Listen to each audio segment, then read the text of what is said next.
and welcome to Pick Six Movies, a podcast about movies. That's original, isn't it?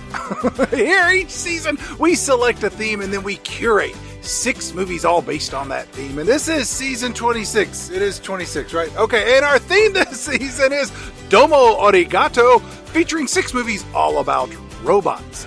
Now, here's how each episode goes down. First, we give you about 15 to 20 minutes of history on the movie. Don't skip it. It's pretty good stuff. We try to address how the movie was made and why the movie was made and answer the question, this movie was made? Then after all that, we give you a full review of the movie from credits open to credits closed. Who is this we of which I speak? Well, it's my lifelong friend, Mr. Bo Ransdell, and me, Chad Cooper. This is episode 2. It is episode 2, right? Episode 2, and we're headed into the black hole. This is a movie that gave a whole generation of children nightmares as it introduced them to the idea of disembowelment on the big screen. This movie is notoriously bad, which is another little detail that I left out because we mostly discuss objectively bad films on this podcast. A habit that I'm working very hard to break, among many, many others. What say we get my dear friend and co-host, Mr. Bo Ransdell, in here to fill our ear holes with some black hole history. And I'll meet you on the other side, assuming you stick around to hear us discuss this outer space disaster of a disaster movie. Hey, Bo, this is the part of the podcast where you start talking.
Behind closed doors. Nelson said, "Seen it? I directed it," which was true. Gary Nelson had just directed Jason Robards in the miniseries Washington Behind Closed Doors. Reportedly, Maximilian Schell then looked shocked, hugged Gary Nelson, and said, "I will do your movie." The role of Kate McRae had a winding path to its star. The first up was Sigourney Weaver, who had yet to appear in the film Alien, though that movie was already in the can. Producers, including Ron Miller, thought advertising a movie with a lead with a name like Sigourney Weaver would never fly. Sigourney Weaver, they said, she'll never be a star. So they went with model-turned-actress Jennifer O'Neill. O'Neill presented a different kind of problem.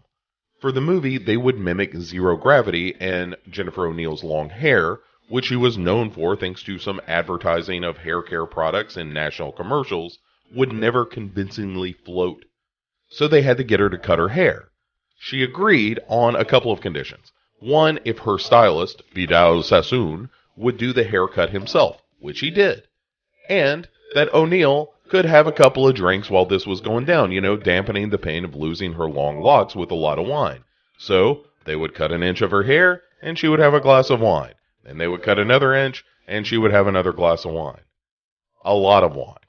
Like enough that she drove home from that haircut and immediately got in a car accident that landed her in the hospital with a long enough recovery time that the production had to replace her. So the role was then given to Yvette Mimieux, who also agreed to cut her hair in a more wineless manner. She was best known for having been the girl in the future from The Time Machine. Robert Forster, Captain Dan in this movie, signed on when his agent described the movie as 20,000 leagues under the sea in space. Also, he would get to work with Maximilian Schell and Anthony Perkins, who would play the scientist Alex, and Ernest Borgnine, who was a Hollywood legend. Roddy McDowall and Slim Pickens would be brought in during post-production as the voices of Vincent and Old Bob, respectively, dubbing their parts well after shooting was finished. Models were built, matte paintings were drawn, and in October of 1978, filming was slated to start on the Black Hole. In the lead-up, Disney wanted to use the film system Star Wars employed to get their shots incorporating matte paintings and models, but the fees were exorbitantly expensive.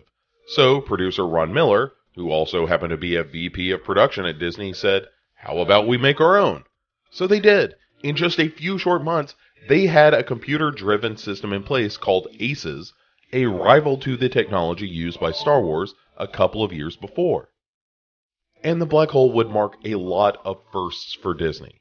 It was the most expensive production they'd ever undertaken, and the effects work surpassed anything the studio had attempted before.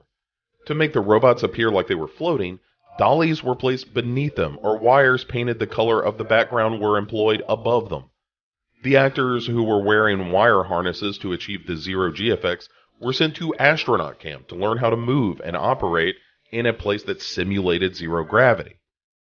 Forster said he loved the effect, but that the harnesses were, and I quote, "ball busters."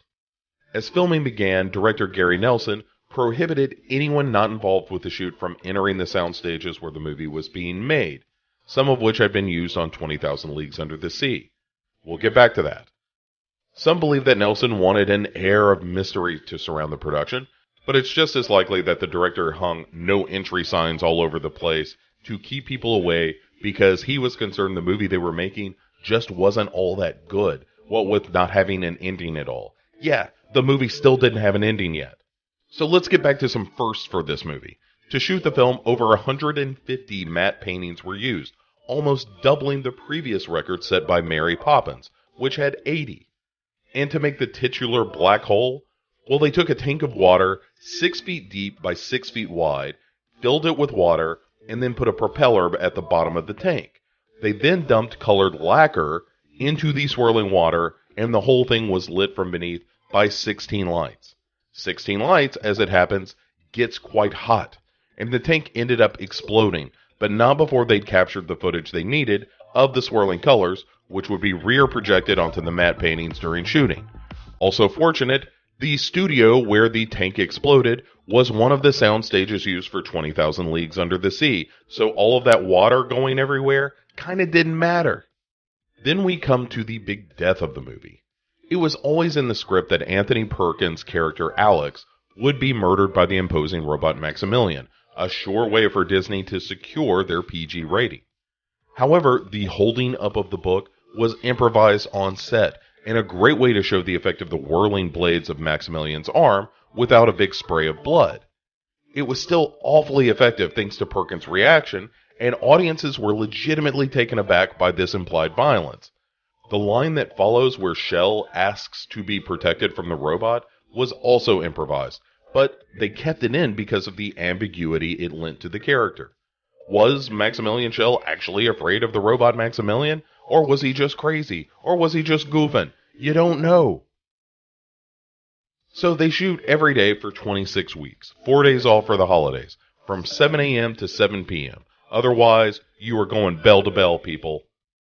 It's a grueling schedule, but there was a lot to do, a lot of effects, a lot of setups, and most of the tricks were done in camera, including the big meteor rolling through the ship, which was done with a 4-foot fiberglass ball rolling through a miniature while the crew was superimposed running over the shot. And everyone seemed to have a pretty good time during production. Perkins would tell stories about Hitchcock, Schell loved playing his scenery-chewing villain, and people remember Ernest Borgnine being a happy uncle type that was so into the shoot, he was occasionally seen helping the crew move props around or sweeping up after a shot. Maximilian Schell availed himself of the Disney archives when he wasn't filming, adoring this chance to stroll through and see all these animation cells of movies that he remembered fondly from his childhood. John Barry was tapped to do the music, a veteran who had done work on James Bond movies and that 76 version of King Kong, and I would argue his score is one of the most memorable parts of this often tedious movie. It was also the very first score recorded entirely on digital, another first for this movie. When the movie was done, Gary Nelson suggested they remove the usual Walt Disney Presents from the movie poster and from the movie itself, and instead sub in Buena Vista Productions, a subsidiary of Disney, so there would be no mistaking this for a kid's film, unless you count the cute robots. As a result, Disney started to get hate mail. Parents were angry that Disney had decided to make a non-kid-friendly movie, even though The Black Hole only received its PG rating for some dams and hells and some intensity, including that Perkins death. Even stockholders were threatening to sue, worried that producer Ron Miller was going to sink the company with his slate of non-kid-friendly movies. And now let's get to the conclusion of this movie. Or the lack thereof. Anthony Perkins said later that the last 20 pages of the script were kept from the actors, but the truth was, they didn't really exist. Until a month before shooting wrapped, there wasn't an ending. And producers and writers were arguing back and forth whether the crew should go through the black hole at the end, or maybe they shouldn't. The first proposed ending was that we see the ship go through the black hole, which is seen to be the ceiling of the Sistine Chapel, and Peter Ellenshaw actually got permission from the Vatican, traveled to Rome, and got shots of the ceiling of the Sistine Chapel. The idea was that the camera would close in on Kate's eye and then pull back on the eye of Adam in the painting. Kate would then be revealed as one of the angels behind God in the painting. Yeah, I don't quite get it either. The cast was brought back to shoot a new ending, where Maximilian the Robot and Maximilian Schell as Reinhardt appear to merge and then lord over a hell-like dimension, while the crew of the probe is led by an angel to a new world or maybe heaven? Nelson, the director, suggested it could be an angel or an astral projection of resident psychic Kate leading them to safety. He said they could have worked it out in the sequel had anyone been interested in such a thing, but whatever it was, it definitely owed a debt to the Star Child sequence of 2001, only, not as good. It also had the effect of confusing the hell out of audiences who were not looking for an esoteric ending to this otherwise kind of weirdly dull movie. On December 20th, 1979, The Black Hole was released, and it was a big disappointment, making only $35 million. It didn't help that Star Trek The Motion Picture was released 2 weeks later and would spend 5 weeks at the #1 slot at the box office. While that movie is remembered as a disappointment, it actually financially did very, very well, and sort of buried the other sci-fi movie, The Black Hole, in its wake. Critics generally felt that The Black Hole wasn't adult enough to be compelling for that audience, but it was too adult to be appealing to kids, so it ended up satisfying no one. Critic now beyond The Black Hole, Roger Ebert, said the movie was nothing you hadn't seen before, and even accused the production of ripping off Darth Vader for the look of Max, which they had taken pains not to do, but somehow did anyway.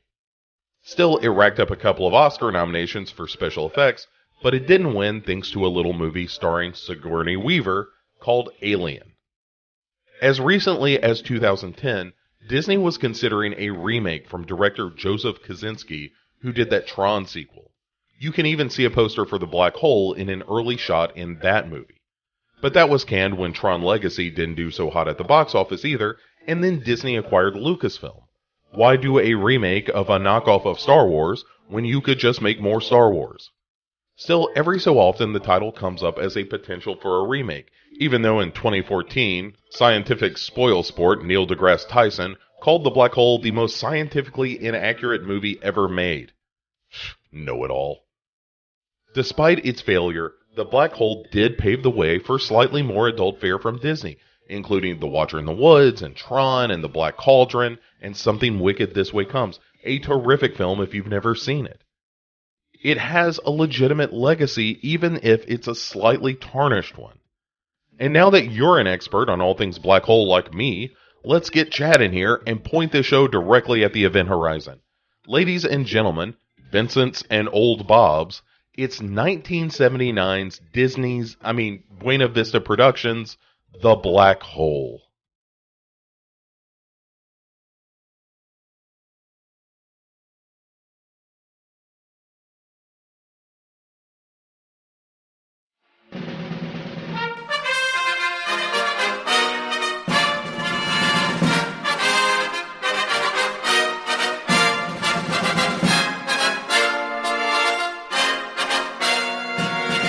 And hey there, welcome to the post-introduction part of the show. Mm-hmm. My name is Bo. And I'm Chad. And we're the host of Pick 6 Movies. Wow, this feels very vaudeville all of a sudden. Mm-hmm. I'm punch drunk. Well, I'm drunk. Less the punch.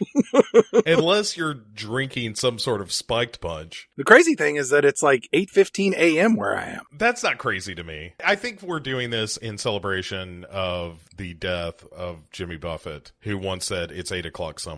Bo, if I'm known for one thing, yes, it's my controversial hot takes. Oh, yeah. When people listen to this podcast, they say, I want to hear Chad's controversial hot takes. And I got a hot take. Old hot take Chad, they call you. I got a hot take on the black hole. Yeah, I please. think that this movie is worse than Heart Beeps. That's the craziest shit I've ever heard. It's a hot take. It's controversial. That's what I'm known for, Bo. It is equally void of entertainment value. It maxes out on what the hell is happening in this movie. There's no clear protagonist. It is extremely derivative of other movies of this era, as you pointed out in your introduction. And it is 20 minutes longer than Heart Beeps. And the Feels Like Index is way longer. It's so artsy fartsy. I don't disagree with that, although I think there is enough going on in the movie that I find it interesting. If nothing else, it is a matte painting extravaganza. I don't disagree with that, but I think that that was arguably true for Kingdom of the Spiders. Well, you know how I feel about Kingdom of the Spiders, Chad.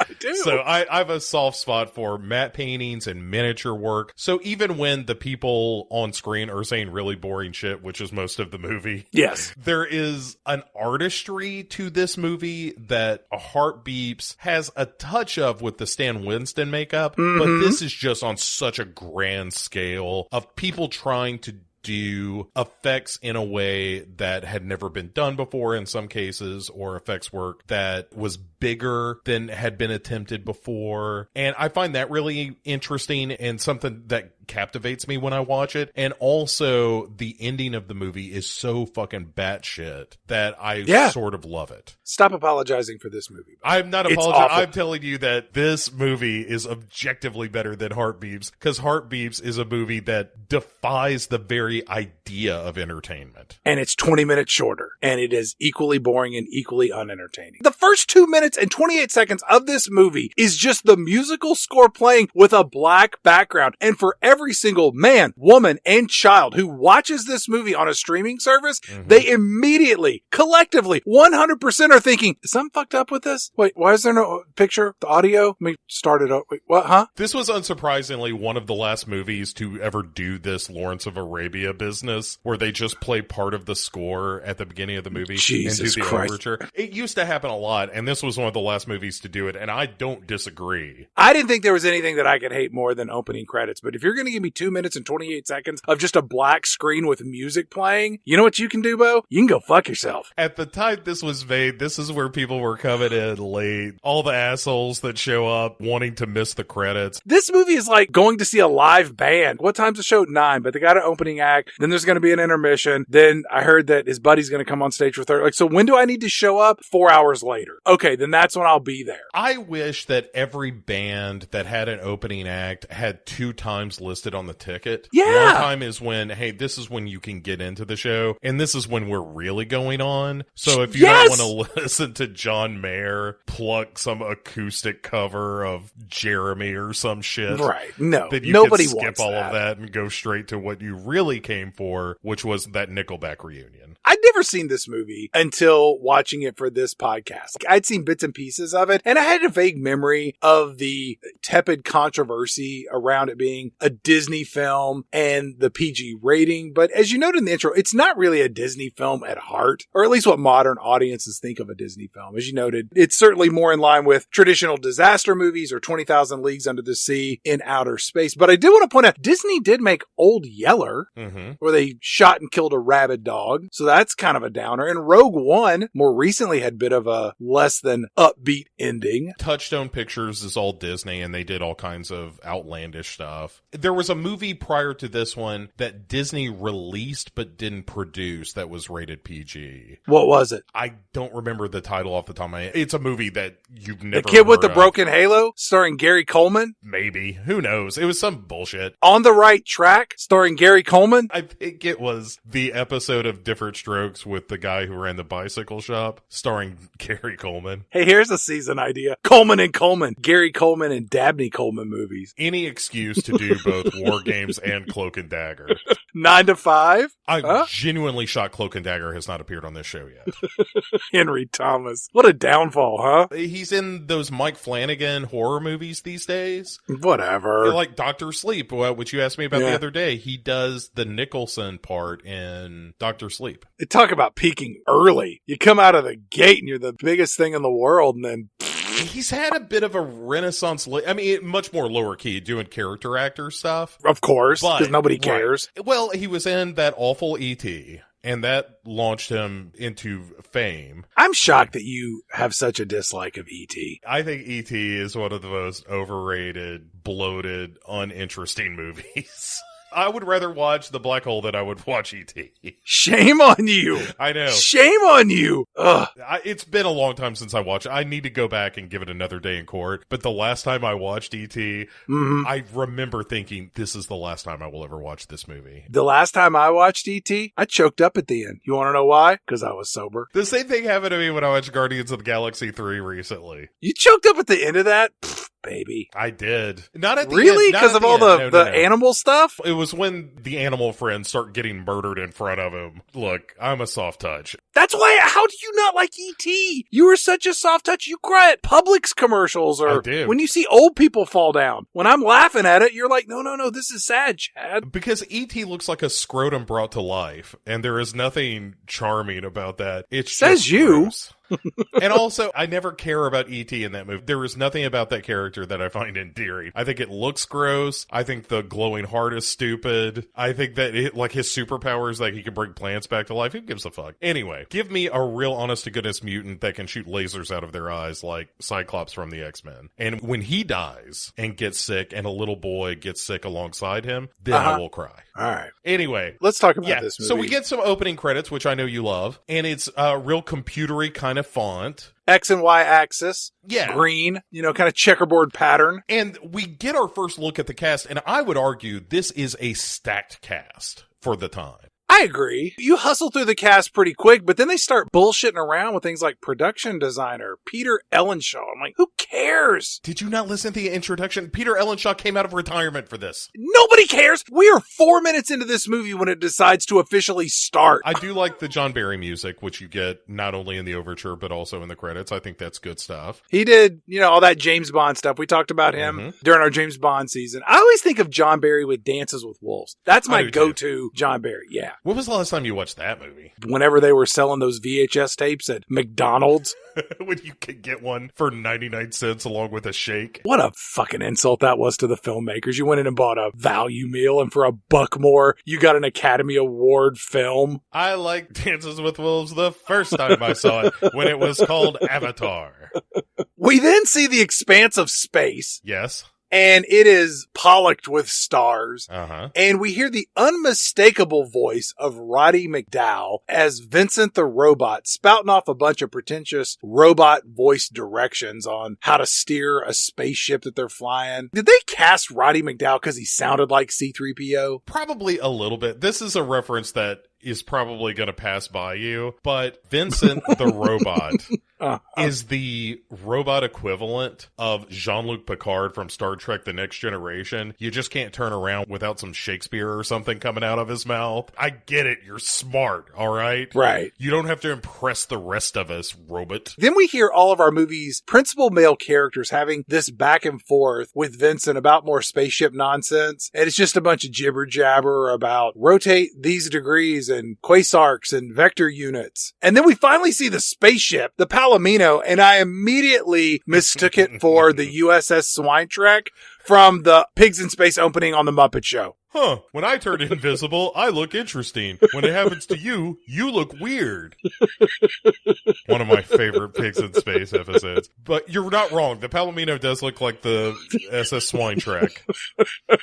This also comes from a time in movie history where in the first 3 minutes of the movie, everyone had to say each other's name. 7 minutes. The first 4.5 were black backgrounds and who cares? Fair enough. But it's a whole lot of, hey, be sure you've got those coordinates right, Dan. You've got it, Alex. Hey, Vincent the robot's outside, isn't he? That's right, Charles. And you're like, I get it. You're all named white people names. If you ever watch the pilot episode of Rick and Morty, it's shocking how much Rick and Morty refer to each other as Rick and Morty. Mm-hmm. And I don't know if that had to do with some sort of post-pilot survey, where you had to remember the characters' names. But it was like the old Laverne and Shirley of like, we don't know who's who here. Well, then slap a big L on Laverne's sweater so that everybody knows that's Laverne. Although once you get a look at these people, there's no mistaking them. They all look very different, which is good. Gun to my head, I couldn't name one character in this film. Even in my notes, I'm calling them by their actors' names or some nickname. Squatto and Tall Guy and Beady Eyes and stuff like that. Buckaroo. But yeah, we finally cut inside the ship and we see the lieutenant on the ship, Charlie, who is played by Timothy Bottoms. All right, we're calling him Bottoms. That's I right. got that. He's a lieutenant? What does that mean? I think that they came up with the titles once the trip had started, and it was one of those days where everybody's real edgy, and the captain was like, you know what? You're a lieutenant now. And he's like, yeah, I am. He floats into the scene through this open hatch. Yes. And so there's like no gravity, right? Well, kind of. But it kind of looks like you're watching a local production of Peter Pan. He's ready to think some happy thoughts and follow that second star to the right and straight on to Neverland. The wire work is pretty good for the time. In fact, it's probably very good for the time. Yes. But now when you're watching it, we live in a world where Apollo 13 happened and they filmed all that stuff on the Vomit Comet, so everybody was really floating. Why are they doing this, Bo? Nobody in Star Wars or Star Trek was floating around like this. Just walk around on the ship. I think that they wanted this movie to have an air of scientific truth to it, even though as it happened, they got everything wildly wrong. But as Bottoms floats up, he's telling Vincent, like, say, that's the biggest black hole I ever did see. Mm-hmm. And Vincent's like, yes, I know. How about we turn on the fancy holograph? Bottom says, hey, don't tell Ernest Borgnine that that's the biggest black hole you've ever seen, or you're going to get a gander at his butthole.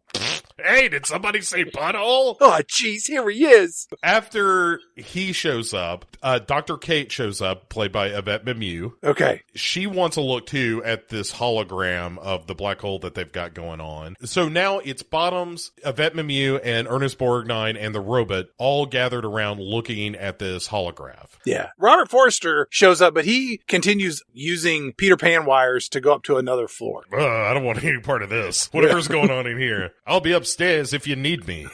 And it's very silly. They're all floating around, and you can tell that they're kind of swaying a little bit. It's very Star Trek original series kind of shit. This is the point where Ernest Borgnine says, look at that. It's like something out of Dante's Inferno, which is a little bit of hell talk right off the bat, which I like because it's foreshadowing, or it would be if they had known that's where the movie was going to end. Now, for those of you who are not English majors, Dante's Inferno details Dante's journey through hell, which includes 9 concentric circles of torment located within the earth. And the Inferno represented the recognition and rejection of sin in Dante's Divine Comedy, which, by the way, Bo, not very funny. Strangely, yes.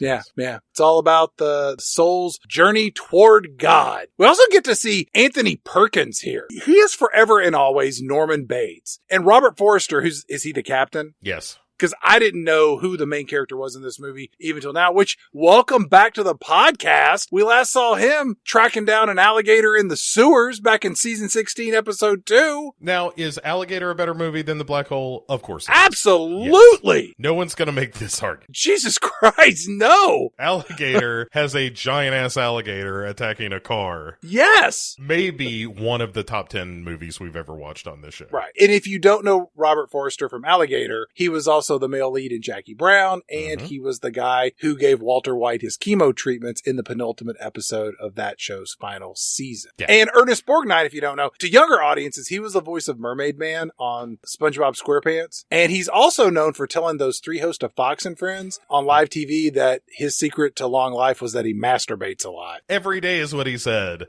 Listen, I make sure I crank one out every morning.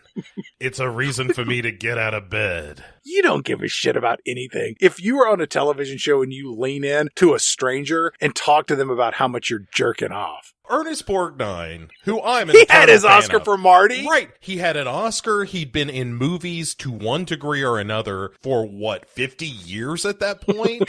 What does he give a fuck, right? I'm surprised he didn't demonstrate. It's better if I show you. I hope you got a real wide lens. Here's my technique. I turn my hand around and I pretend it's somebody I don't know. I keep a series of bullseyes in my bedroom, and I can still hit the target, sweetie.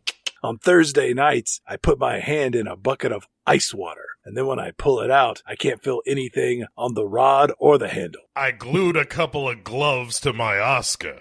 You'd be surprised how good it feels to get a hand job from a statue. Oh, they're looking at this hologram of the black hole. Anthony Perkins chimes in, yes, a black hole is the most destructive force in the universe. And then Yvette, our only female character in the movie, she says, I had a professor who predicted that black holes would devour the entire universe. He also got high with me and some friends, and we discussed how the solar system could be like a tiny atom in the fingernail of some giant being, and that one tiny atom in my fingernail could be a tiny little universe. I ended up having an affair with him. Cheating on my boyfriend, Otter. And then they destroyed the homecoming parade. With a giant deathmobile that exploded out of a cake that looked a lot like the Crime Stopper robot from the movie Heartbeats. Have you seen that film? It's much better than the movie we're in, according to 50% of the people who host the podcast Big Six Movies. That's true. I didn't think about it that way, but 50% of this podcast is of the crazy opinion that Heartbeats is a better movie than this one. Well, the other 50% thinks that E.T. is terrible, which it isn't. But that's why we work together and why we love each other so much. So, what happens in our movie next? Oh, yeah. So, Vincent the robot is like, hey, everyone, shut up for a second. There's a ship really close to this black hole. Let me try to place it with a series of pictures that I'm just going to borrow from Wikipedia.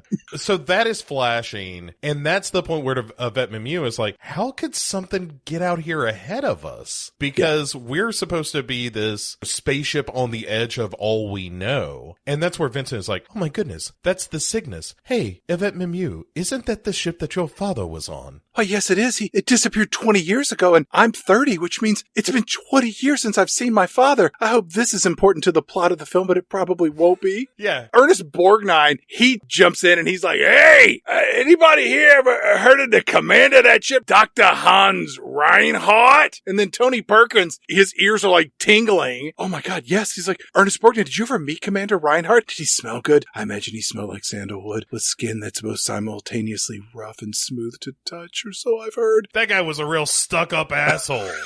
Collided with him, more like. Yeah, he was a real piece of shit. And Tony Perkins is like, whoa, whoa, whoa. He's like, you collided with him. Was that in a public restroom or a sauna? Tell me everything and don't leave out one single detail. Go. All I know is that ship never came back. It probably got event horizoned. It's probably haunted as shit right now. All right, pause this conversation. Yes, please. I didn't really put a whole lot of notes down on this, but is this movie essentially a precursor to the film Event Horizon? I know that there's a lot of differences between Black Hole and Event Horizon, but as I watched this, I kept thinking this just feels like a wet toilet paper version of Event Horizon. It's certainly similar because it is that haunted house in space kind of thing with this ship being populated by robots and whatnot, as opposed to demons. So there's DNA for sure. Okay. Is Event Horizon a better movie? Probably. Yes, it is. Is everything a better movie than this? Yes, it is. Including Heartbeats and E.T. All right, what's better? Black Hole or E.T.?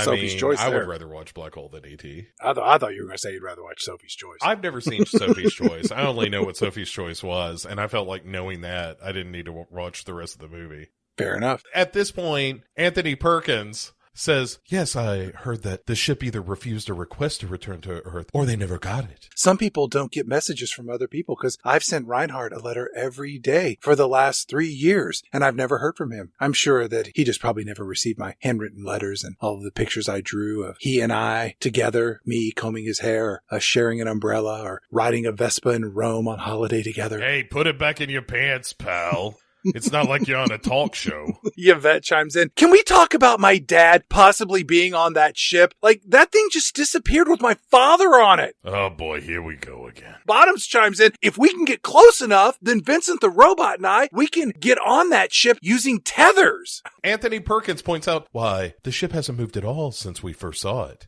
Right. If you get on that ship, could you take this poem that I wrote for Reinhardt with you? If you see him, tell him it's from me, Anthony Perkins, Tony P. That's how I sign my correspondence with him. The top of the P is a heart. If he pretends not to remember me, he'll remember me. He knows me. And then Robert Forster decides to get into the movie and says, look, it's against my better judgments, but I guess we'll go take a look at this crazy ship. And Vincent the robot gets all preachy. To quote Cicero, rashness is the characteristic of youth, prudence of mellow age, and discretion the better part of valor. Like, what? Hey, how about you start making some sense? Oh, we'll use you for extra parts. Which button on you makes a margarita? Is it near the button that makes you shut off? If we could turn you into a McFlurry machine, that would be preferable. So they decide they're going to go in for a closer look. And this takes about 90 seconds. It's so boring. And there's a whole lot of like range, 2995, holding steady, gravity rising, boring.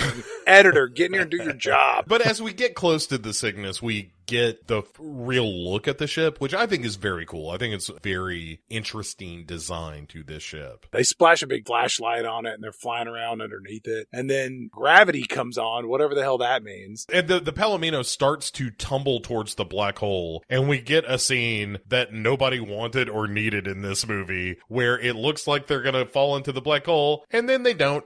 Yeah. Although this does have the first introduction because Vincent has to go out and repair some shit on the Palomino to fix it so that it can escape the black hole. And there's a point where Robert Forster says, hey, Yvette Mimieux, would you mind using your ESP to tell Vincent some shit? And you're like, what now? She has ESP with a robot? But it's not just her. Apparently this is a thing because it comes up later where they talk about other people who use ESP. It's like, oh, I guess that's just something that humans evolved, ?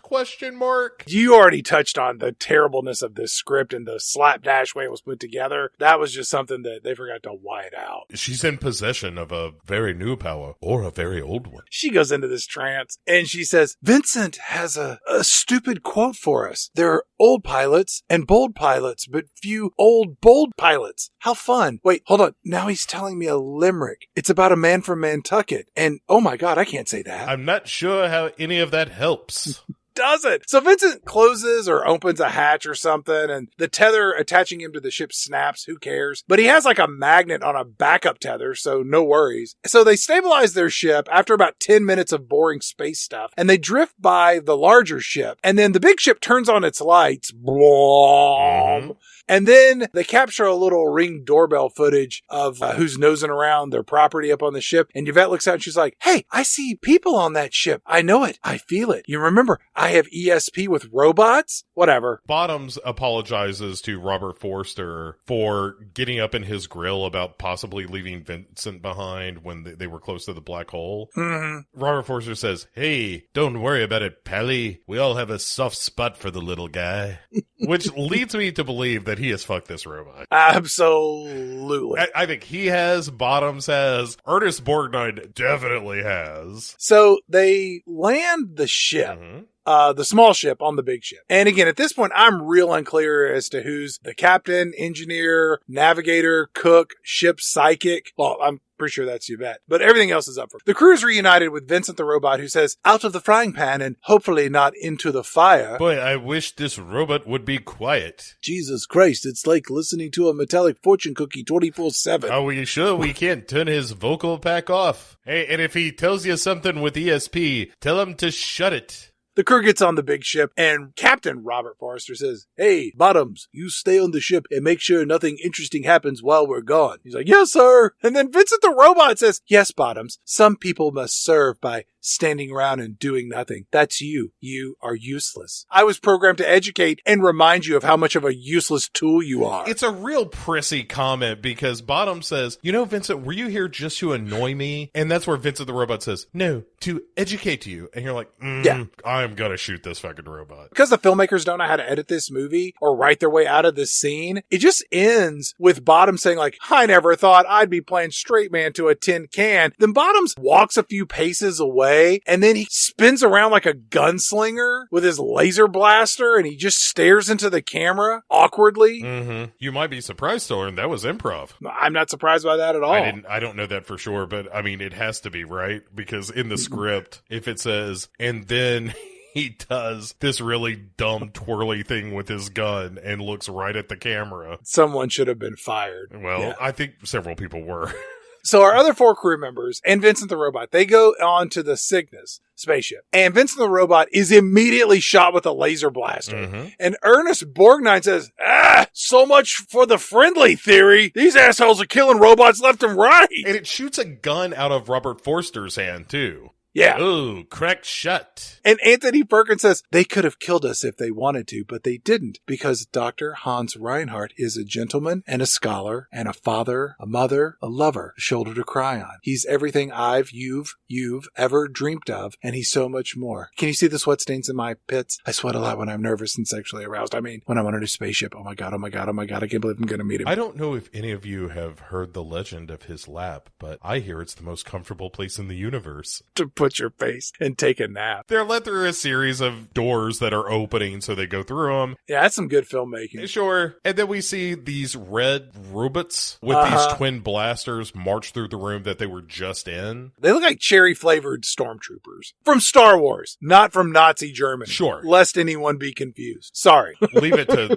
Nazis to ruin another good name like stormtroopers. Jerks. So our heroes are sort of funneled to this 4-seat sled that looks like a ride that Disney World never quite opened. As they're gliding along, Yvette says, I wonder if my father, who I thought was dead for 20 years, will be on this spaceship and I'll get some closure. Vincent, of course, chimes in because he can't shut up in this whole movie. And he's basically saying, oh boy, more robots sent into black holes trying to communicate via ESP. And Ernest Borgnine says, don't worry about it. That's ancient history. This movie tells you nothing about these characters because Ernest Borgnine's wearing this small turtleneck and there's a little metal rectangle on it. And at first I thought maybe he's a priest. So I went over to Wikipedia, the most trusted source of everything everywhere. And I was like, wait, he's a journalist? Oh, I didn't know that. I thought he was the mechanic. No, because they talk about him writing articles later if you're barely paying attention. I still don't know what Anthony Perkins' role is on this trip, except for being love-struck middle-aged white guy. I thought he was the scientist, but now that you told me that Ernest Borgnine was supposed to be a journalist, I mean, anything could have happened. Like, Yvette Mimieux could have been the captain, Robert Forster could have been a robot. I don't know. So they make their way up to this control tower on the Cygnus. And the movie wants to show off more of Bo's favorite matte paintings. And we get this cutting edge set design according to the set designers who made the set designs for this movie. Once we're up in the control tower, there are these shadowy figures that are moving around keeping the ship working. You hear that they're robots according to Vincent the Robot. And these figures are dressed in these dark cloaks with face shields. And they're all sitting at these 70s era control panels full of buttons, beep, bop, boop in their way. And then here, Bo, here we meet our movie's robotic villain, Maximilian. Which is also a red robot, but it's much taller. It looks like a middle-aged father because it's real top-heavy and has real toothpick legs. It looks like Calculon from Futurama. That's probably where they got it. It does.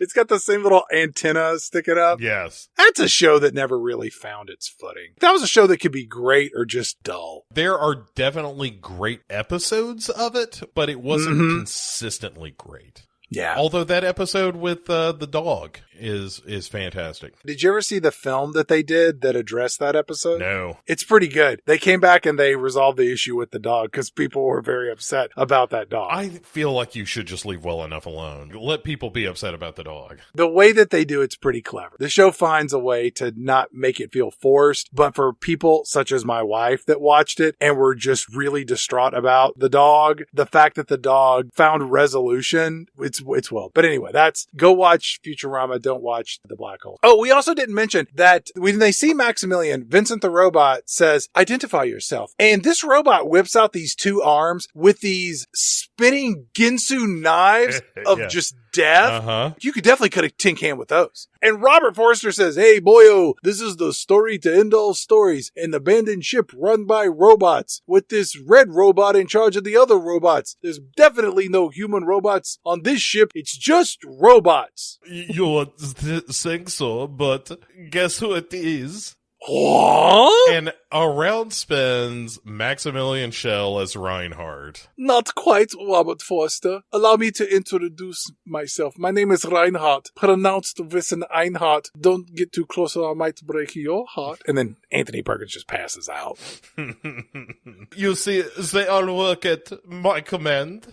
I know who you are. I've been scanning you. We have monitored you since you boarded the ship. Yvette, come closer. I'm sure you want to know if your father is still in the ship and if he is still alive. I shall answer the second question first, and then I shall answer the first question second. No and no. And it's Ernest Borgnine who first says, Reinhardt. You mean Dr. Hans Reinhardt? The guy that just a few minutes ago I was saying was a total piece of shit? Tony Perkins, ain't that the name you got scribbled all over your trapper keeper? Perkins comes to. He just stares at Reinhardt with the intensity of someone at the front row of a Taylor Swift concert, considering the real world consequences of murdering her. This is where Yvette Mimieux steps forward and is like, I have to ask you about my father. But let me stop you there. Your father is quite dead.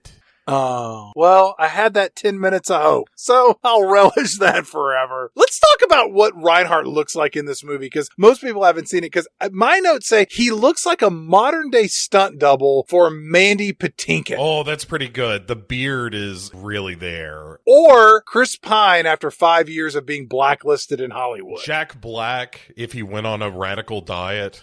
Bizarro Bob Ross. The Unabomber after a good buffet. The face you see in the woods before you're murdered.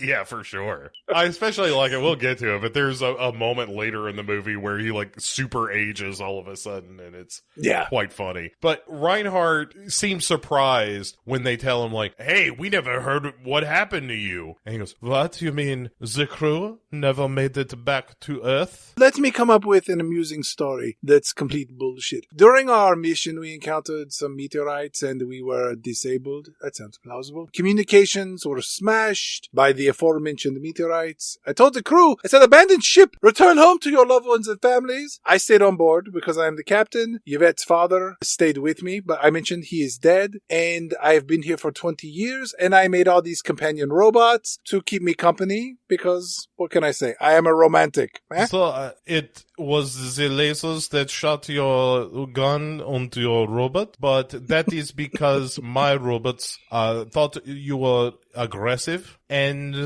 since you are not, it's fine. But don't have any more guns and don't wander around the ship, because if you do, then I don't know, maybe things don't go so good for you. That's all I can say. Anthony Perkins jumps in.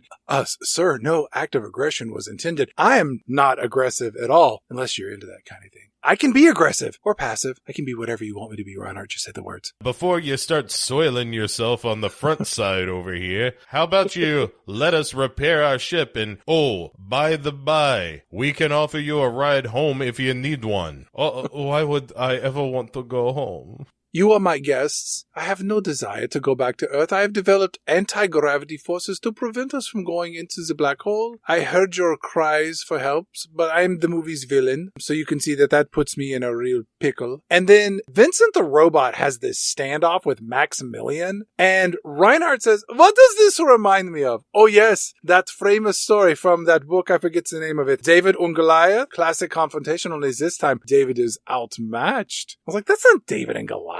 That's a story of someone small defeating someone mighty. I don't think you're using this in the appropriate way, sir. Also, Yvette Mimieux is like, we don't call them Mexican standoffs anymore. That is probably, you missed that being out here on the edge of a black hole for a while, but that's considered a little racist. That sounds completely retarded. No. Jeez. No, you can't say that, sir. What? Look. I couldn't say retarded? Well, that's gay. No. Whoa. Dude, this is ridiculous. You know what? If I needed elocution or language lessons, I would talk to your little metal midget over here. Oh, that's it. If only I were in position to buy a social media company that could serve as a sort of town square, and perhaps anyone could say anything they wanted. I would rebrand it in a way that made it repulsive to advertisers. Whatever its name was, I would name it Triple X. What sounds like something that no right-thinking person would ever advertise on? What if it's just called fuck? No, that is offensive and kind of beautiful. How about X? All right, where are we? So he also tells Maximilian, my beautiful robot that I have never once touched inappropriately. Take these people to repair their ship. And Ernest Borgnine asks Reinhardt, your ship here, it doesn't appear to be crippled. And they're like, whoa! I thought you just told me I can't say the Mexican standoff, and you say cripple? I'm from a different generation. I used to piss in troughs at sporting stadiums. There was no vanity wall between us. You just whipped out your cock and you pissed on a wall. If you were lucky, there was water dribbling down it. Could I interest you, Ernest Borgnine, in a verified account for my new social media approaches? There you can say anything you want. You can call the ship crippled. I don't mind. It's a town square. Yvette Mimieux and Anthony Perkins are going to stay behind and hang out with Reinhardt to get lots of, and I quote, data. While Vincent the Robot and Maximilian face off a little bit, and finally Robert Forster has to be like, how about you get your big red robot to back off a little bit? Yeah, Vincent's annoying. If he could maybe cut out his vocal center, we got a deal. We get a series of shots where Maximilian, our rotating hand switchblade thug robot, he's escorting Bottoms, the Captain Forrester, and Vincent the Robot to somewhere. I don't know where. And then they wander off, and as they're hustling along, they run into this robot that looks a lot like Vincent, but he's kind of melted and busted up. And Maximilian, the big thug robot, he just smacks this robot in the head. It's a real, you want a fresh one? Kind of smack. It's pretty good. And then Bottoms grows a spine and he goes over to Maximilian and he's like, hey pal, you're supposed to take us to get the parts to fix our ship. And then Maximilian gets kind of pissed off at this, but he agrees to do it. Vincent goes over to this busted up robot that kind of looks like him, only just beaten all to hell. And Vincent chats with this robot for a little bit about their make and model. And then the other robot hobbles away all scared. And there's a cutaway scene where Reinhardt is showing Yvette Mimieux and Anthony Perkins this big power source that he's invented. This could power everything in the world. Anthony Perkins is like, you will be remembered as one of the greatest space scientists of all time. Oh, you think so? I think it's possible. I don't... Yeah, one of the greatest space scientists? What about one of just the greatest scientists? Why does that have to be qualified? Yes. No, space scientists. I just meant because we're in space right now, but no matter where you go, you're going to be the best person there and the cutest. Did I say cutest? I meant smartest. Reinhardt says, I will never return to enjoy the glory of my success. There's too much at stake for me to pull back. I am going forward. I am not pulling back. Going forward, deeper, faster, and harder. And then God. He just passes out. Yeah.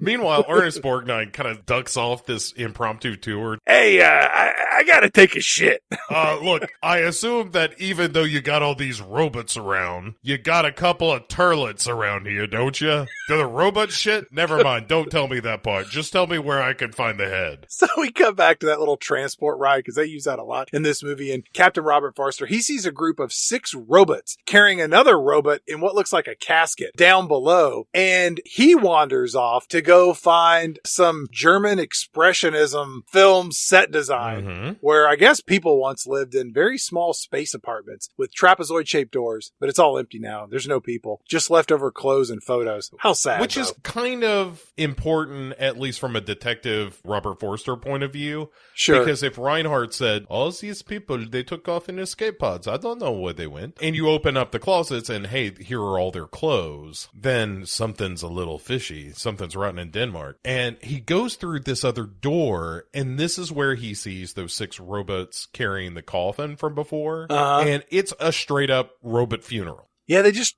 fire this thing off into space. It's the end of Star Trek 2. Or it's the end of Osama bin Laden's life in space. Instead of the ocean, unceremoniously dumped. You think they really chunked him in the ocean? I'm not a fan of conspiracy theories. I was like, really? I thought they would have just hung him up and let people punch him for $1. Well, probably. But after that, I don't think he made it to the mainland. Then we got to get rid of him. We can't show people what we have done to this body. It's just covered in cuts and bruises and cum and shit. Yeah. And there's a lot of suck hole or Sharpie markers around his mouth. And they've decorated him like a blow-up doll and used every somebody on the hole. back just drew a picture and it has an arrow pointed at it and it says, the Prophet Muhammad. Oh my God. And so Maximilian appears behind Robert Forster all of a sudden. And Robert Forster's like, oh, hey there, Pelly. I must have made a wrong turn.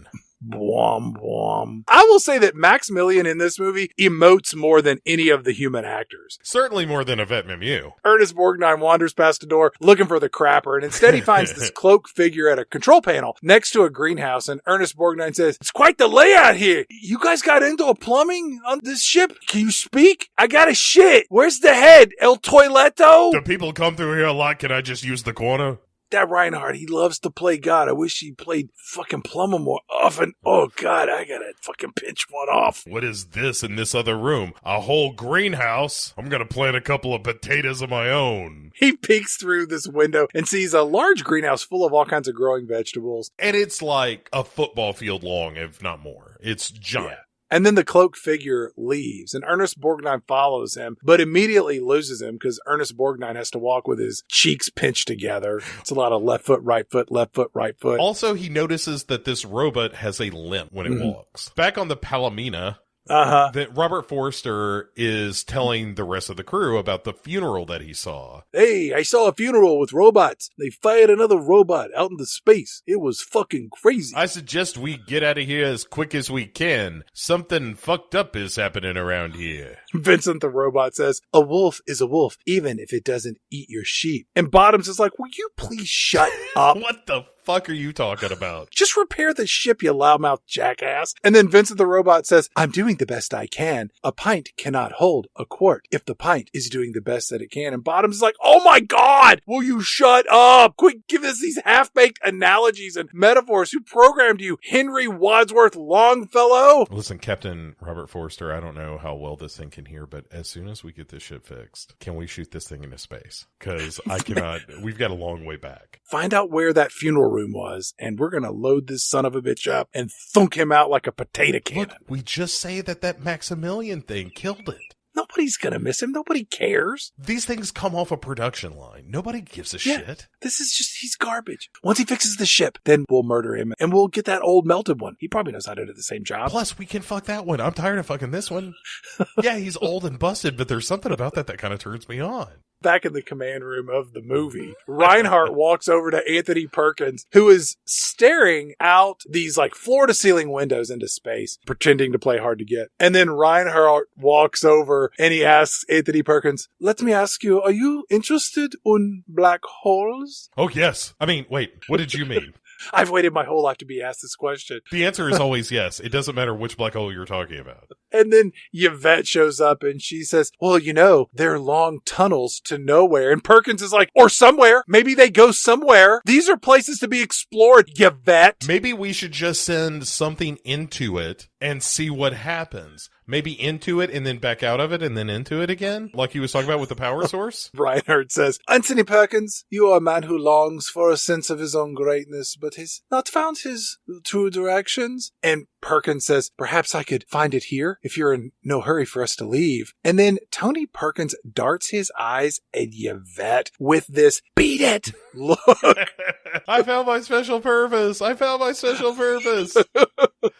And then Reinhardt says, perhaps we could discuss this over dinner. And Perkins says, I was thinking over breakfast in bed. Too much? Dinner is fine. Maybe brunch? Do you want me to call you or shake you. Got to Bottoms, Robert Forster and Vincent. They're walking back to the main plot of our movie. And Robert Forster says, hey, we're going to dinner. And Vincent says, I should be there in case that brute Maximilian shows up with his Ginsu Fist of Death. And Bottoms says, here we go again. Vincent thinks he can handle everything. And Vincent says, there are 3 types of people: the wills, the won'ts, and the can'ts. The wills do everything, the won'ts oppose everything, and the can'ts won't try. And Bottoms says, you know what? There's a 4th type, the assholes, and that's you.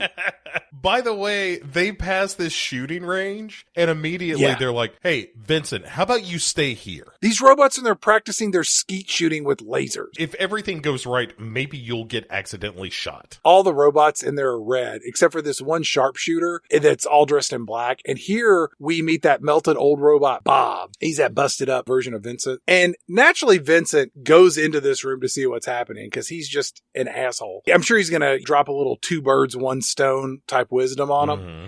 Maybe start talking about free milk and a cow. Bottoms and Forster, they're just like, hey, boyo, we'll catch up with you later. Or maybe not, if we're lucky. And after they take off, we finally get a little bit of information from Bob, who speaks for the first time in the film. Vincent asks Bob, so, who is the sharpshooter? The one in black. His name is Star, spelled S, and then a T, and then a A. Yes, go on. And then a, you can hurry and it then up. and then a R. Keep going. Those letters stand for special, a T something, and then a A word, and then a regiment. I think I'm going to go to dinner with the others. He's a prototype. He's a bad hombre. I beat him one time, and he did things to me I don't even like to think about, like robot buggery. He says that. He says he beat this guy in robot space shooting, and that robot did things he doesn't even want to think about, let alone talk about. That's right. And also, this is the voice of Bob is by actor Slim Pickens, who rode that bomb in Doctor Strangelove, and he was Taggart in Blazing Saddles. In this movie, it sounds like he's sucking in helium between each take. It's a squeaky redneck accent. They tune up Roddy McDowell's voice, too. Like, they're both at a higher pitch. We cut over to dinner where Reinhardt is, at the head of the table, and he goes, so I hear that all of you decide to go on a little unaccompanied excursion, perhaps? I suggest that you don't do it again. Oh, who wants some mushroom soup from my very own garden? And Reinhardt says, it's very small now, this garden of mine, but it gets me by. And immediately Orgnight is like, bullshit. Sorry, I've got a little something in my throat there, Reinhardt. Bullshit. Robert Forster chimes in, so, boyo, about our ship, we made some modifications, and we're going to be able to blast off pretty soon. And Anthony Perkins jumps in, speak for yourself. I've got a lot to learn from Dr. Reinhardt. Like, what's his favorite movie and his favorite color? And what does he think about before he goes to sleep? And what does he think about when he wakes up? And is he ticklish? And if so, where? And does he know I'm ticklish? And it's on the back of my knees. Oh my God, there's so much for me to learn and for him to learn. Perhaps a toast to your good health and safe journey. If I could, I would like to toast you, Reinhardt, for being so cool and smart and sexy. I mean, did I say smart? And for hosting us and giving us this delicious mushroom soup, and also for having a really cool robot, and for saying that I was cool. I never said that you were cool. Oh, I thought you sort of implied it. No, it wasn't implied. You may have inferred that, but it was incorrect. Do you think I'm interesting? Because I think you're very interesting. Let's put a pin in that, okay? Ooh. Oh, I love putting pins in things. Thank you so much. Also, I plan to travel into and through the black hole. Excuse me, question. Yes? Is that into my black hole or the black hole? This is becoming transparent and embarrassing. The answer is the black hole, not yours. Am I trying too hard? Yes. I think the kids calls it a try-hard. You are what they call thirsty? They call it being the NPC. Well, you are not the hero, but more of a character like in the video games. We cut back to Vincent and Bob, the old robot. The cool kid robots are ignoring them while they smoke robot cigarettes and drink robot booze. And they should be playing robot pool or something. It's that kind of place. Star, the robot, walks over and he gives this 4-fingered egging motion, like come and get it, to Bob, like for a rematch. And they start shooting into space. So it's Bob the robot, who's old and busted rusted and melted. And Star the robot, the one in black, and as they're blasting these laser skeet, Star bumps into or kind of hip checks Bob to make him lose. And at the end of this, Star the robot showboats. He spins his space lasers and gives it a blow on the tip. And keep in mind, this is the person that directed Friday the 13th Part 6. Yes, it is. Which I adore. And she's too young. Yes. I was so happy to hear that he was making a return to this in one way or the other. She's too young. If you haven't listened to that episode, that's a Lifetime movie about teenagers getting, was it syphilis? Herpes? No. It was gonorrhea, I think, is what gonorrhea? Chlamydia, one of the two. It was something with a painful drip. All the kids in school got VD. Yeah. That was a good time. Or accused of having it, which was almost as good. But yeah, Star gives him the little twirl. And Bob says, "Oh, I missed on purpose." I'm a real piece of shit. And then Vincent the robot steps in and says, "Hey, asshole, why don't you pick on someone who wasn't a melted robot that got molested by you for beating you in a contest earlier?" Well, I never said that directly, I guess. It was implied. Yeah. So then we cut away from that scene, which was getting interesting, back to dinner, which isn't. And Robert Forrester says, "Hey, boyo, how will your ship get around the gravity of the event horizon of a black hole? Does that sound like science?" And then Reinhardt says, "Yes, it will involve math, vortexes. We will make the jump to jargon speech and slingshot into the black hole. Do not say anything, Mr. Perkins. We know what's on your mind. Keep it there." He basically says, you just have to know how to do it. It's complicated. Science. I could explain it, but you wouldn't understand, and it would be a waste of my time. The only person who would understand it is Anthony Perkins, and let's face it, he's already on the hook. So we cut back to Star and Vincent, and they're going to have this laser outer space skeet shooting battle. And Star really put some English on his shooting by blasting first from behind his back with one hand over his other hand. And then Vincent says, "Nice shooting. Simple, but nice. Now watch this, you simpleton." And then Vincent blasts some targets. Then Star one-ups him by turning his back and shooting over his shoulder, like with a mirror. Yeah. When did this become a trick shooting contest? And then Vincent says, "My grandmother would be impressed by that. Watch this, you jerk off." And then Vincent spins around like a Ferris wheel as he shoots his targets, but one of his lasers, Bo, bounces off the wall and kills Star the robot. That's robot murder. Yes. Or maybe robot manslaughter. Robot slaughter? Something like that. Yeah. Vincent is just a straight up murderer in this movie. Of course, when this happens, Captain Star gets so pissed off that he shakes and shorts out. Well, he got shot in the chest. He's dying. He's a death rattle. And then Bob, the old melted robot, walks over and he says, "Made me over in Park Story." We cut to this probe ship that apparently is a thing in our movie heading back to the Cygnus, and apparently it has data on it to confirm Reinhardt's hypothesis of going into and out of a black hole. And Anthony Perkins sniffs out here what Reinhardt might need them for, which is, "I guess you need the Palomino to monitor you while you search for the," and I quote, "ultimate knowledge." Oh my God, I've got goosebumps just saying it out loud. And Maximilian comes in and tells Reinhardt through, I guess, ESP about the probe returning. I don't know. Reinhardt says to Anthony Perkins, "I need you to go with me to another place and another time where I will have the possibility to find what we call the ultimate knowledge. I promise you will have the time of your life, and you will never feel this way before."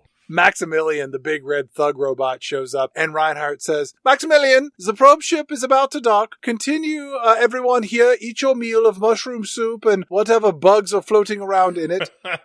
Reinhardt and Maximilian, they leave, and as they do so, Maximilian rotates his head and kind of gives the members of our movie the stink eye with his horizontal red laser light hole.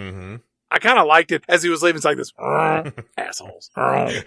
We cut over to Vincent and Bob, and Bob is just saying, "Oh, Vincent, this is a death ship." "For what it's worth, my name's Bob. That stands for Biosanitation Battalion. Biosanitation, we handle people's pee-pees and poo-poo." Yes, I thought I recognized that scent. Yes, robots can smell, or at least advanced ones like me, not pieces of shit like you.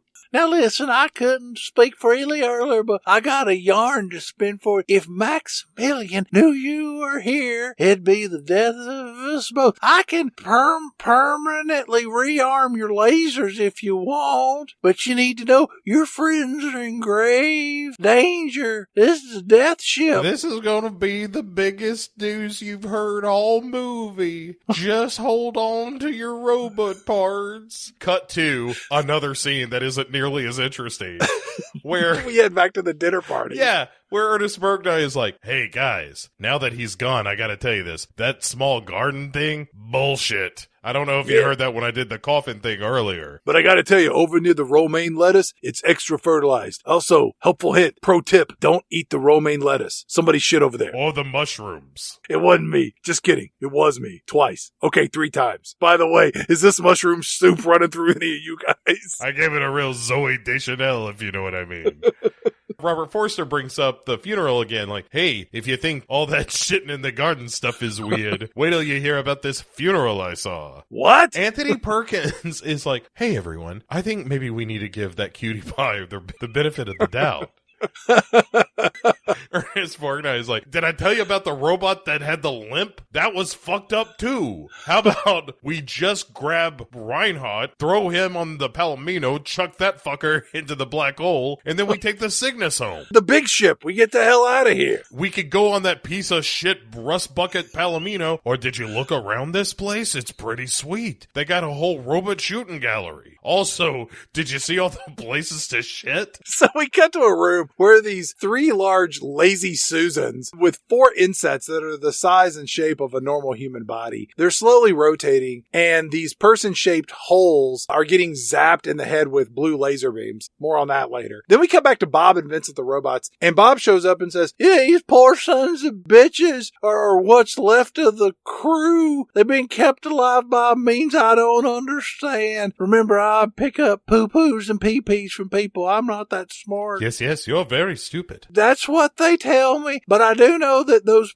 humans are more robot than people now. Hey, let's get out of here before we're discovered. And we see some of those Red Sentry robots showing up, and then Vincent, because he has had a taste of blood at this point, just smokes them. Yeah, he kills these Crimson Daft Punk robots. Yeah. And then Bob's like, hey, we gotta hide the evidence. And then, because Bob is a real ride or die partner, and he's in one of the good ones, they just grab these dead robot parts and just chunk them behind a work console. It's a terrible hiding spot. It's like a kid putting peas under their dinner plate. Not since the last playthrough I did of the game Hitman was a body so poorly hidden. This silver-suited robot comes out of the probe as Maximilian and Reinhardt are checking it out, and Reinhardt kind of shoves this robot out of the way. He's like, get out of here, you stupid thing. I need to check the probe. I need to check the computers. We cut back to dinner where Anthony Perkins is still on the I'm trying to explain to all of you why Reinhardt couldn't possibly be trying to kill us thing. Yeah, he's constantly making excuses for Reinhardt. Right. So he neglected his duty to his country for a higher ideal. So what? It's kind of sexy. I'll tell you a story of another man who neglected his duty to his country for higher ideals. A little person named George Washington. Ever heard of him? Yvette Mimieux is like, oh my God, Vincent just rang me up on the ESP line. Does anyone remember that I have ESP with robots? Well, I do. He says we got to get back to the Palomino. Stat. He also said don't look behind the console in Sector 7G. Somebody killed some robots and dumped their bodies there. And Vincent and his pal Bob have no idea who did it. But if anybody asks, Vincent says it was Bob who acted alone. Also, he said to stay clear of the greenhouse because it smells like shit. For whatever reason, though, Yvette Mimieux and Anthony Perkins stay behind to, I guess, keep up appearances? I guess. Because Robert Forster Bottoms and Ernest Borgnine, they all leave. Yeah. And Perkins is there with Yvette. And on their way back to the Palomino, they see Maximilian and this silver robot. Yeah. And then there's a scene where Yvette Mimieux is talking to Anthony Perkins, and she says, you know, I don't know if I mentioned that I have ESP, but I do. And I get the sense that you might want to go with Reinhardt. Oh, a glorious pilgrimage straight into the mind of God. I do, 1,000 times I do. And so Reinhardt rolls in. He looks like Nicholson from the third act of The Shining. Right. God looked over the face of the waters and knew it was good. And Yeah. Reinhardt just hands Anthony Perkins some papers, and he says, I'm going to give you my formula. And I want you to record my journey into the black hole. How do you feel about that? Yes, I knew you would like it. Also, I'm kind of thinking that maybe when I get to the other side, maybe I live forever. Wouldn't that be fun? With me? I'd live with you a little while. Not forever. That seems like a long time. Maximilian and I have a very complicated relationship. I'll take anything I can get. Look, forever is a long time, and I'm sure I'm going to get around to it. In this scene in the movie, I was really shocked that the two of them didn't kiss. The sexual tension between these two reaches its apex right here.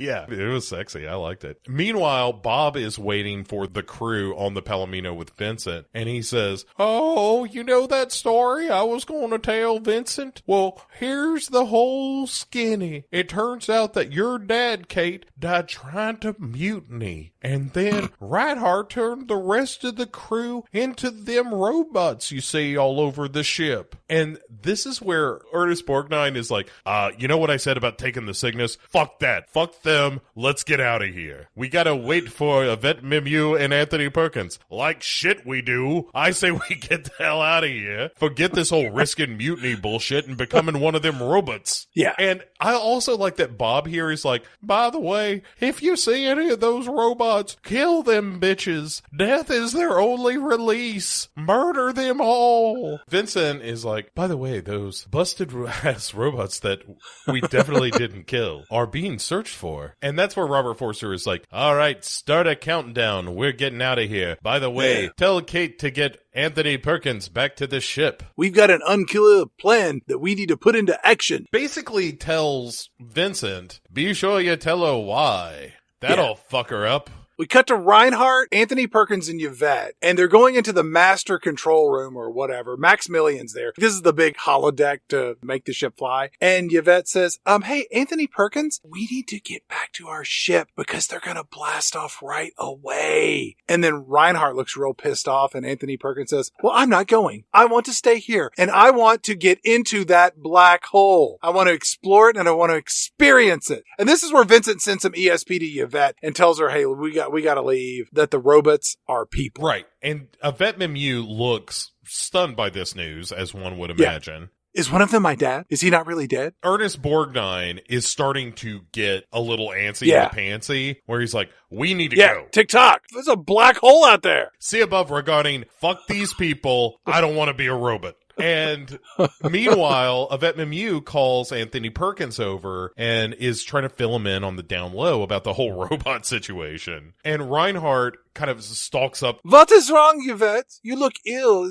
Are you going to stay with us? And while he is kind of cornering Yvette Mimieux, Anthony Perkins goes over to one of the robots and removes one of the masks. And surprise, surprise, it's actually director Gary Nelson under the mask, looking as stunned as he probably did when the reviews for this thing came in. It's all sunken and hollow. Looks like a mummy face. Right. And Reinhardt is like, sorry, I know this looks bad, but this was the only way to keep him alive. Yvette throws up in her mouth a little bit. She's like, yeah, she is. Just swallow it, Yvette. Right. You have done something against the good taste of God and man. And Maximilian, by the way, is kind of clocking all this as it's going on. Like, I might have to step in here because things are starting to get a little out of hand. He's nice until it's time to not be nice. Right. This is really the roadhouse of science fiction movies. Well, he goes a little too far. Anthony Perkins starts to kind of hustle Yvette Mimieux out towards this elevator that will take him down, and Reinhardt closes the elevator, and then down comes Maximilian kind of floating down at them with his whirly blades going. And one of the best scenes of the movie, I would argue, or certainly one of the best moments, is Anthony Perkins holds up this book as if to block the spinning blade, and it just chews through it. And then Anthony Perkins gives an A+ level, hey, my guts are being torn out by a whirly blade expression. It's really good. And then he gets gutted and falls into this reactor where he's also electrocuted, which is a pretty sweet double death. With no blood. Well, of course not. I mean, I get it. The fact that we got somebody chewed up in the guts from a robot arm is good enough for me. It terrified my wife so much, she slept in her parents' room for weeks at the foot of their bed. good because of that scene. The 1-2 punch of, oh my goodness, these robots are people. Here's the face of one. And if you're a child, keep in mind, seeing this kind of haunted, empty, vacant face of somebody whose brain has been gutted out, immediately followed by this death, is a pretty good 1-2 punch to fuck up a kid. I completely agree. Reinhardt comes over and he says, oh my, you silly Billy, Maximilian. Anthony Perkins, he was a good man. He had a crush on me. Do you know how rare that is for a man of my stature and age? He did not deserve to die. He leans in and kind of whispers. It's a super weird line, but he whispers to Yvette Mimieux, protect me from Maximilian. Get me the hell out of here. What is wrong with you people? I was joking. Don't you know a joke when you hear one? Open that goddamn door. I'll kick you around the head in. Mommy. Hey, handsome. Yes, I mean you, Maximilian. This is a good boy.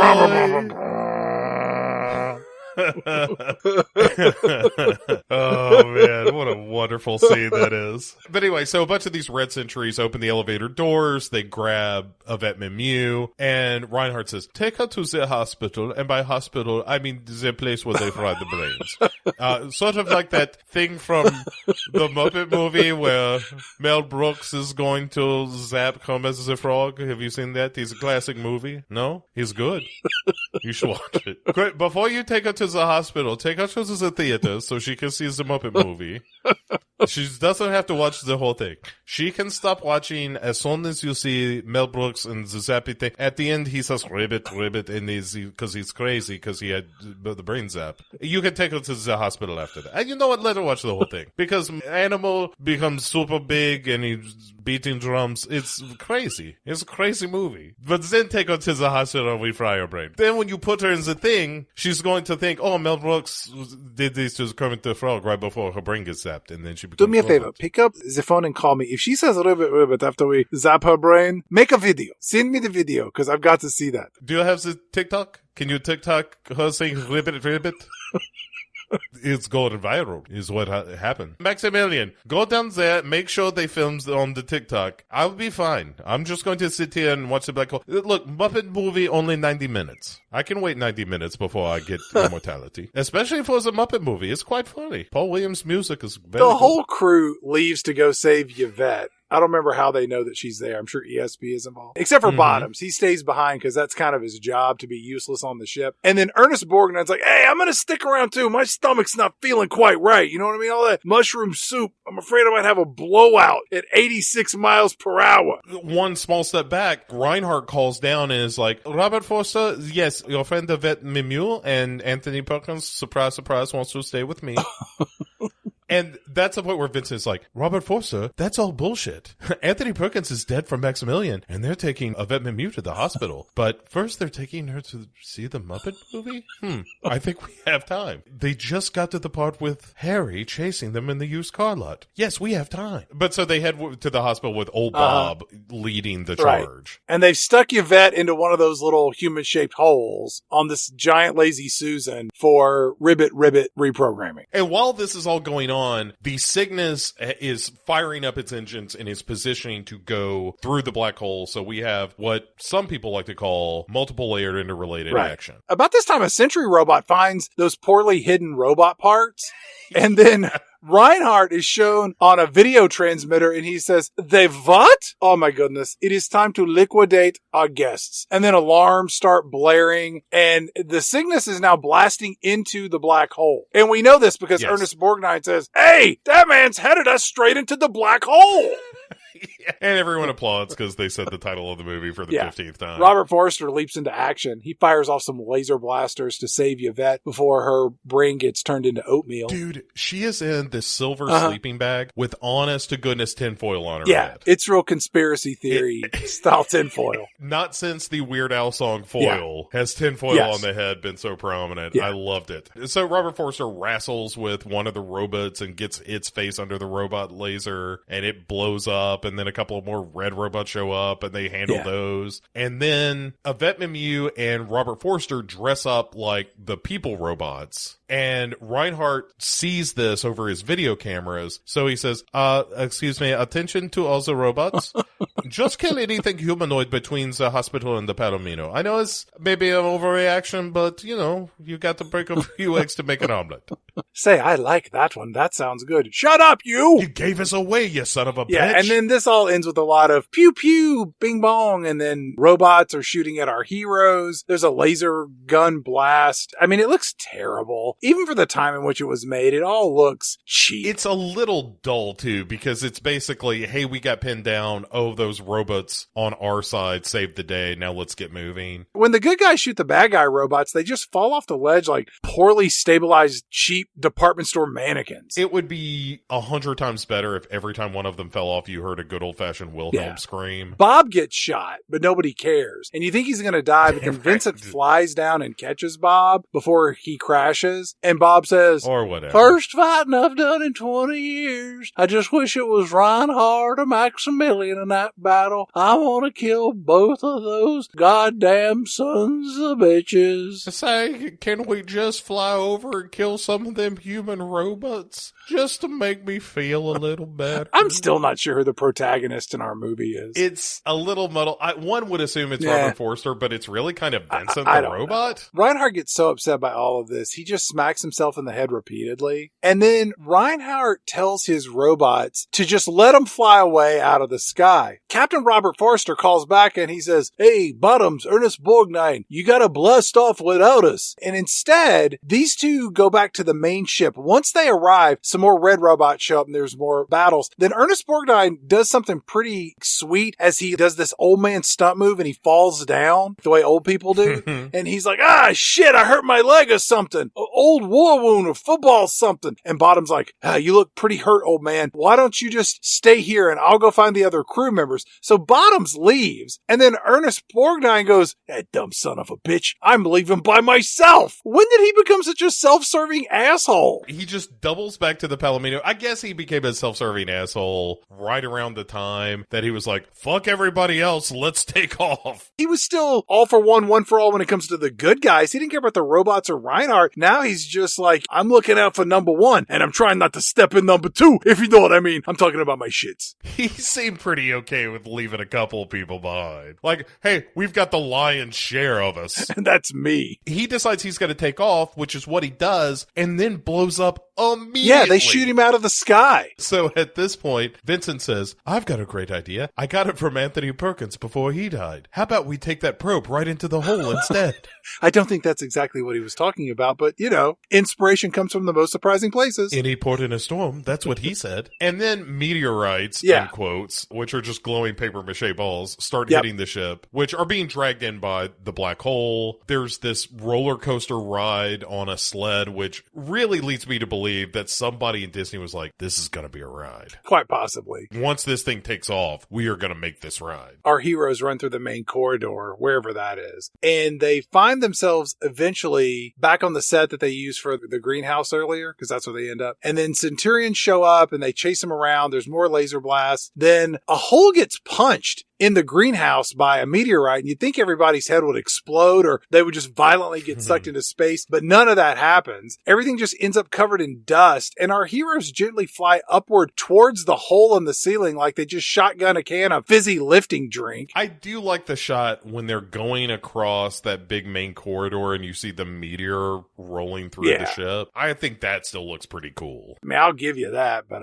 not much more. I mean, it's nonsense, but it looks good. Back in the control room, Reinhardt screams, maximum power! We're going through the black hole! And then the whole ship is just creaking and bending. Outside, there are explosions all over the place. No one watching this movie is thinking, oh, this ship's gonna make it through a black hole. Reinhardt, speaking of, gets trapped under this big sheet of metal or something that falls as this place is coming apart at the seams. And Maximilian is like, see you, wouldn't want to be you. And gets on an elevator, and it's just, Maximilian, help me! Drones! Bones! Someone! Help! Ayuda! I'm in the pickle now! And of course, the irony is that these robots that he has created do nothing to help him because they are just mindless automatons now. And then Maximilian finds our heroes and they shoot back and forth a little bit, and then out come the blades. First, he just unceremoniously shoots Bob the robot. He's like, I'll take care of this tall drink of water. Blammo! Maybe not. Oh, you got me. Maximilian and Vincent go mano-a-mano. And Vincent rushes Maximilian and kind of headbutts him. And then the two of them start hug wrestling. Mm-hmm. And then Vincent gives him a taste of his own medicine, drills him right in the belly. Maximilian kicks Vincent in the dick with his robot leg. And then there's sparks. My read on it was that Vincent extended his robot penis and stabbed Maximilian in his crotch. This was supposed to be for Bob. That one's for you big red asshole. So he flies off into the black hole. Maximilian. And not Vincent. Maximilian does. And Vincent goes to find Bob and he gives him the whole, I ain't gonna make it. You're gonna have to go home without me. Carry on the tradition. Remember, we're the best. Well, like the tradition of what? Killing other robots? I remember I'm the best. I also remember that you pick up shit. Back at the probe ship, Bottoms, he gets knocked off into space, but Vincent immediately saves him. Whew! That was a close one that no one needed to see in this movie. By the time you realize what's going on, he's fine again. You're like, oh, okay, I guess that was exciting. The Cygnus continues to rip apart as it enters the black hole, and then our heroes blast off on their probe ship, and then the big ship gets sucked into the black hole, and Vincent says, Captain, this probe ship was programmed to go into the black hole. Oh. Yeah. And then it just becomes psychedelia for a minute. It's the sort of that scene from Willy Wonka and the Chocolate Factory in the tunnel, but they also do this echoey thing with their voices of like, oh, we're going into the black hole, the black hole, the black hole. Dental plan, Lisa needs praises. Dental plan, Reinhard murdered Lisa my father, father. While that's happening with them, we cut over to Reinhard, who has apparently gone through the black hole, question mark, and now has long hair and a beard. Longer hair and a longer beard. Right. He looks like an intergalactic hobo. He falls into Maximilian. Maximilian's floating around in there too. And they sort of embrace, and then they become one entity where it's Maximilian's shell, but it's Reinhardt looking out of it. And they're standing on top of this rocky outcropping on a fiery surface of a planet or something that is probably hell. And we see a lot of hooded figures of the damned, question mark, walking beneath them. And the, I guess, meaning of this is that they have somehow become the new rulers of hell in this dimension. They are one person, they are two, they are three. It's super together. Weird. They are for each other. It defies explanation. But that's what I kind of love about it, is that even though it's real tacked on and slapdash and thrown together, it's such a weird, creepy visual. And for a movie, even though they don't say Walt Disney Presents, it is still a Walt Disney production. And for the end of this Walt Disney film being, I guess they go to hell and they're the devil now, well, maybe? Mr. Toad's Wild Ride was a theme park attraction where you went to hell.